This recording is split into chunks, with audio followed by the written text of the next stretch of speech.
Hi, so I am trying to be a very well rounded person, meaning that I research belief, I research manifestation, I research personality, I research all sorts of things. It's just so important to me to be just well rounded. So, knowing that, I have also learned through this how to see angels. Now, as I'm going to teach you this, there's a couple of things. First of all, angels come from the, I would say, how I describe God is I go Hashem, which means the name, it's Jewish. I also believe God is love. So it's divine love, always positive energy, always the source of love. So love is the strongest, love is just everything. So the angel has to come from love. And this will be something that you and you'll feel it. You'll know, okay? But I'm going to give you some step-by-step things. I'm also going to talk to you also that a lot of times the reason we can't is because we've been taught that they're scary. You'll never see it. There's religion there, there's doubt, there's all those kinds of things. And so you have to put that aside to be able to see. Now, the reason I can do this is because many years ago, I've always been able to sense and see things, but to be able to see it regularly, I didn't figure out the step-by-step process. Now, you make a step-by-step process. It makes it easier when you have a step-by-step process because there's reasons why. I'm going to explain to you the reasons why. But I met this little girl and she would regularly see angels. She came at it like a child. So children come at things in a playful way. I'm going to go into this, why this is so important. See, our brains remember things through either play, which is joy, or fear. So, for example, if someone comes and knocks on your door and scares the snot out of you, you're going to remember that. And your brain gets rewired into that. That's a memory. If you are playing and something brings you so much joy and you start laughing or love and you have this wonderful love feeling, you remember that. Why do people remember the day of their wedding? Because it brought so much love and joy. But you don't remember the day-to-day things because there's no real emotion attached to it.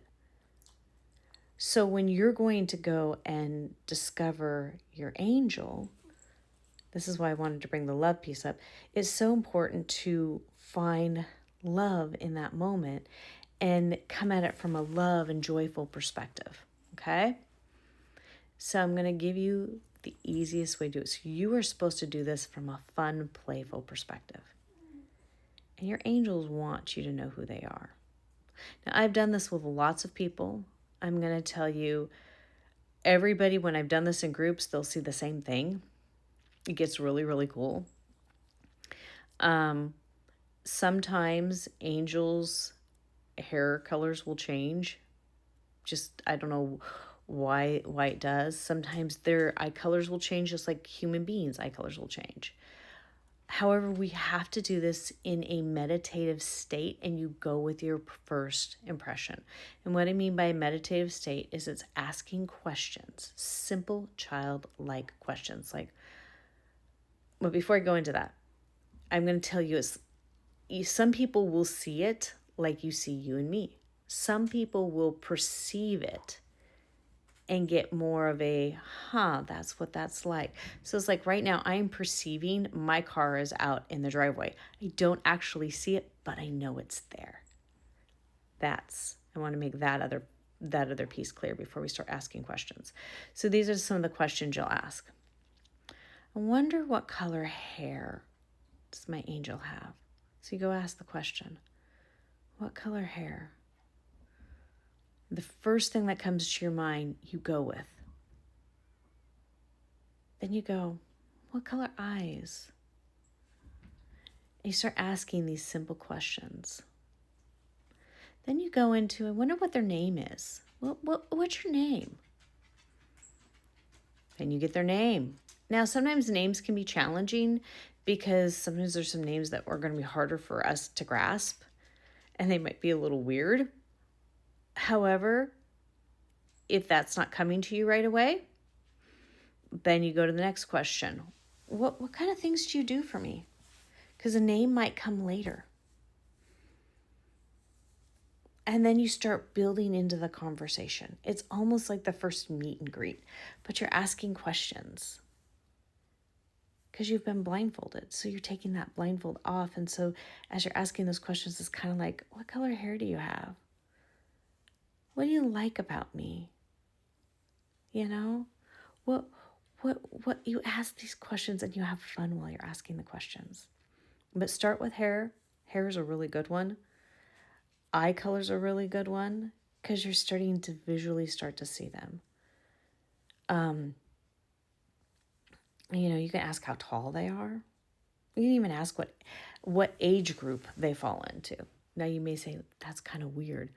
I have a couple of angels that are like, they're kind of like that youth, young adult type age. And there's 3 of them. And I've had multiple people see them before. And they help me with time. They're really kind of cool. I love them. So again, I want to let you know that angels always come from love and light. They come from the source of love and light, the divine source of love and light. That place, Hashem. So I hope this is helpful. And I did this for a reason because I have been watching all these things, and I think we're in a season now where we can talk about this more openly. So on that note, I'll talk to you next time. Bye for now.